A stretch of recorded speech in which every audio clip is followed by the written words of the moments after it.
What you're about to watch is the current prototype build for Will to Survive. It's a real-time survival RPG and it's set in the aftermath of an alien invasion. You control Will, who's a resourceful little survivor, living in quite a dangerous and hostile world. The objective of the game is pretty simple. Keep your Will alive for as long as you can. It's completely real time, so when you return after exiting the game, it'll basically simulate what has happened while you've been gone. So you have to make sure you have enough supplies, or you may return and your will may be no more. Okay, I'll start a new game. Okay, so we start off in your safe house, which is essentially Will's refuge when you're not playing the game.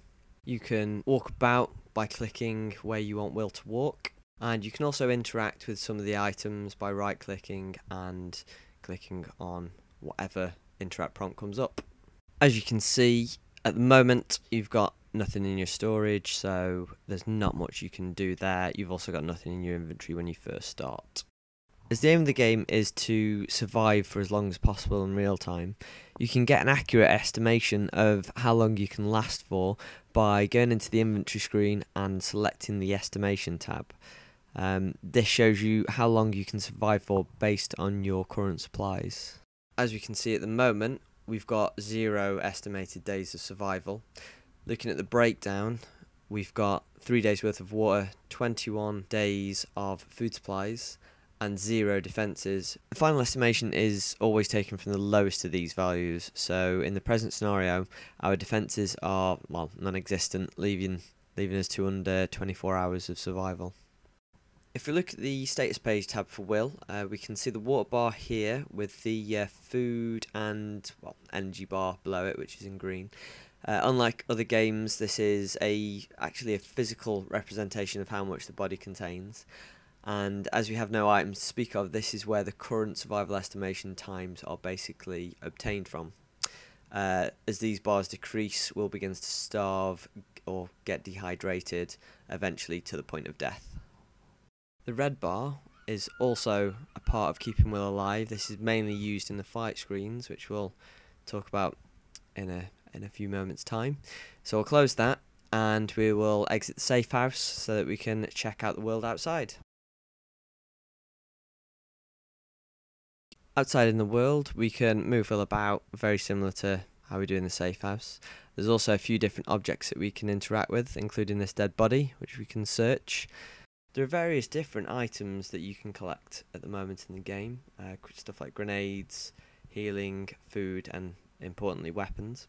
You can filter what's being displayed with the handy little filter boxes at the top.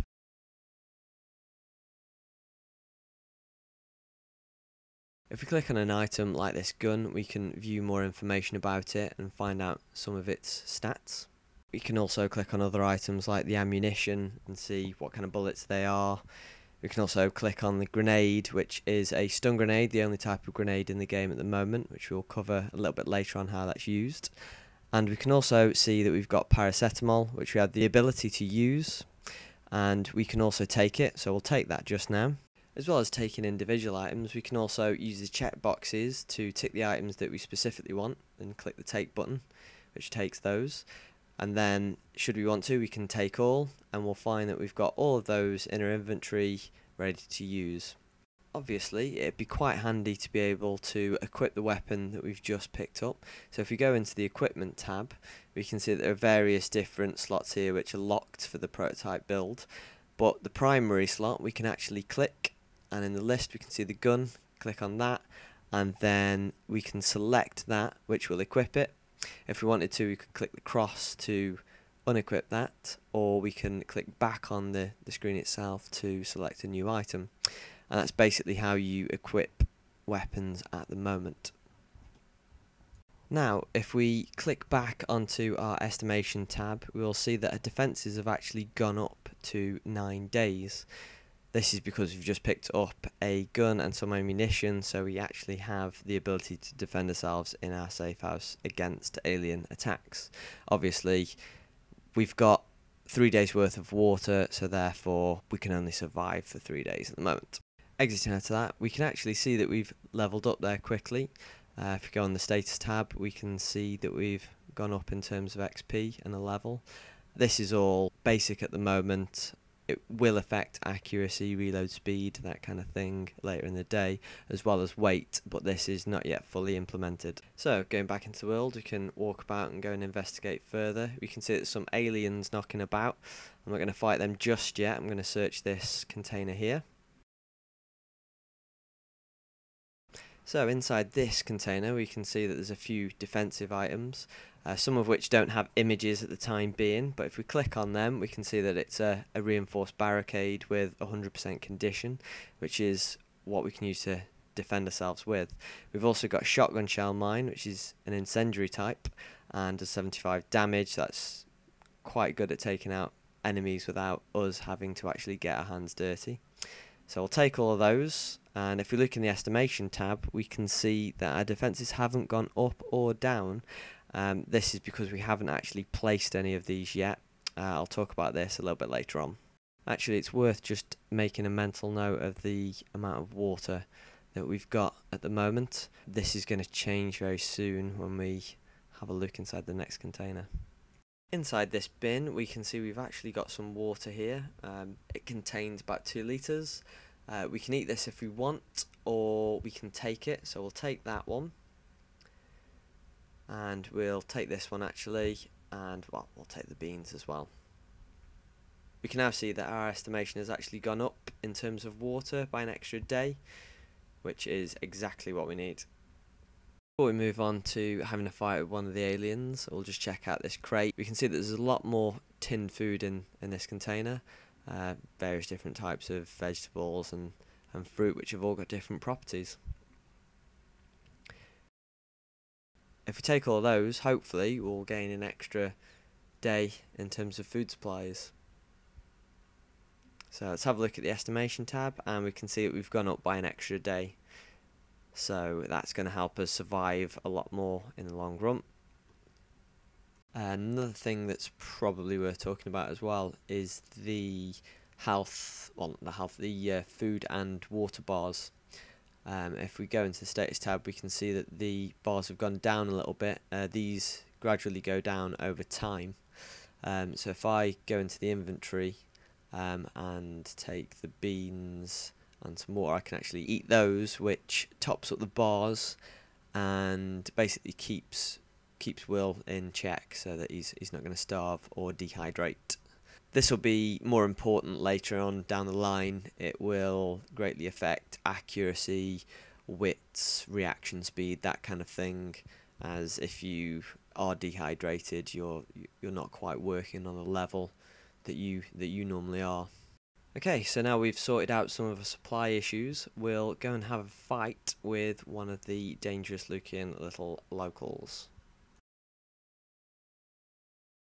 When we get into the fight screen we can see there are a few different bars at the top. The ones on the left and right are actually the condition of our cover, the 2 barriers at the bottom here.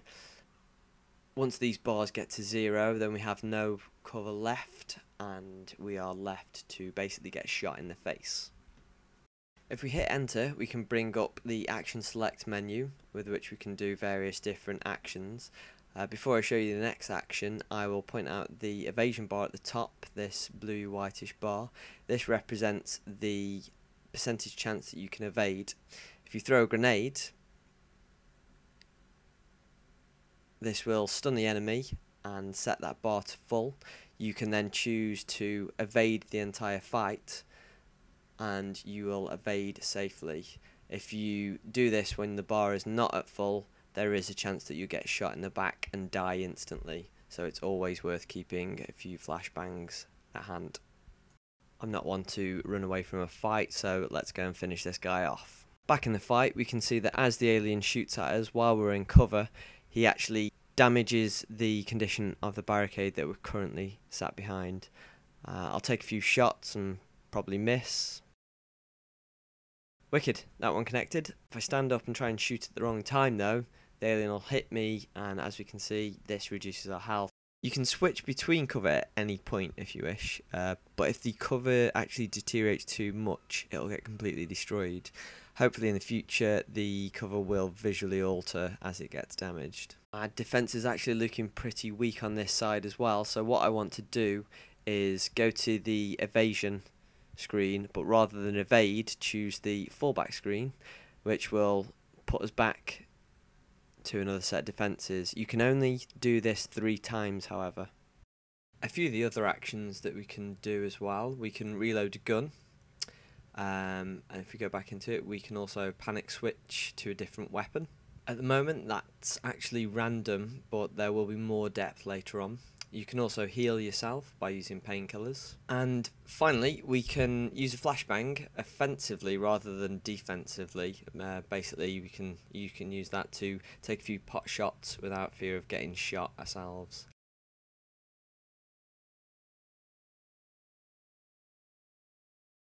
Hopefully, I can now take this guy out. The defence is getting a little bit weak this side. All being well, I won't have to fall back. Yes, there we go. That's one less alien. So that's the basic gist of how fighting works at the moment in the game. It's still rough prototype work. There's a lot that needs polishing. I guess the last thing to show you would be to go inside the safe house and show you how we place defences. Before I actually place some defences, what I'll do is show you quickly the storage system. If we go to organise our storage, we can see that we've got 2 lists. The left side is our inventory, the right side is the storage. Both of these can be filtered, so if we filter by foodstuffs, we can select all those. Actually, I won't select the water, I'll leave that in the inventory. And then hit swap, and that will transfer into the other side. Obviously the filters are independent, so they work differently for each list. The way that all the interfaces work, we can actually cycle through any of the tabs at any point, which makes it quite handy for organisation purposes. There are various different emplacements that we can place defences at the moment. If we right click on this one, we can see it's currently still a little bit placeholder. There's only one slot where you can place an item at the moment, so if we click on that, we can see that we've got a reinforced barricade that we can select. You can clear that if you want to, or you can change it for another one. We won't bother with that. Actually, if I cancel it, I'll show you that it goes back into storage. So we'll leave that the way it is, and we'll go and place some defences on the other windows as well. It's worth noting that at the moment this is quite a rudimentary defence system. There are much more features and depth planned for this in the future release.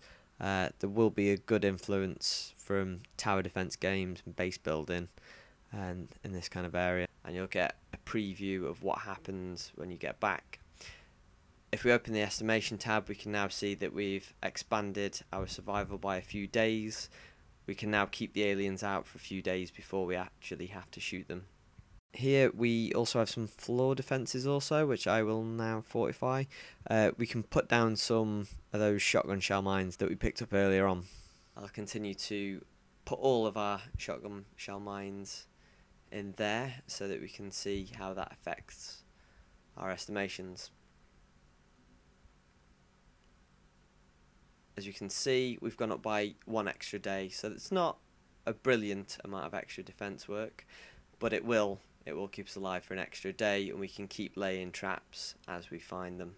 Okay, so we're pretty secure now. We've got a few supplies in terms of water and food, and we've defended our safe house from attack. So if we go to exit the game, we'll get the same estimation as we've seen before, and obviously we have enough to survive for 4 days. So I'll exit that, and as we can see, we've now got the ability to continue game if we need to. Now what I've done is left the game for 24 hours, and we'll see how we're doing. As you can see, Will is still alive, and it's telling us that we've survived 24 hours so far. Our safe house looks pretty decent so far. If we look at the levels, you can see that we've gone down a little bit in terms of water and food, but that's nothing too bad at the moment. At the moment the defences are looking good, but if we actually have a look at the barricades itself, I'll just take that off and check it out. We can see that the condition is a very weird number, but it is 79% now rather than 100, so clearly somebody's been trying to get in. But we're okay, we're still alive, and the estimation has been updated, so we're now looking at another 3-day survival, unless we go out and get some supplies in order to survive. So we'll exit that.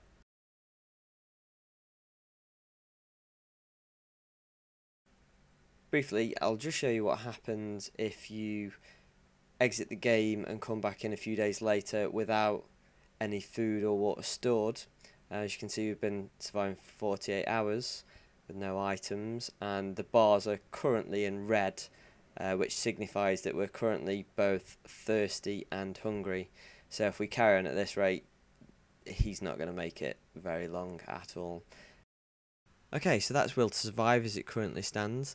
It's still, obviously, as I said, in prototype stages, and there's a lot of work to go. But all being well, if I can get this thing kick-started, I can develop this into the game that I'd really love it to be. Thank you for watching, and if you'd like to follow development of the game, check out the links below. There is a link to the development blog, the Twitter account, Facebook, all that kind of stuff, as well as the actual games webpage. I'll see you on Kickstarter very soon.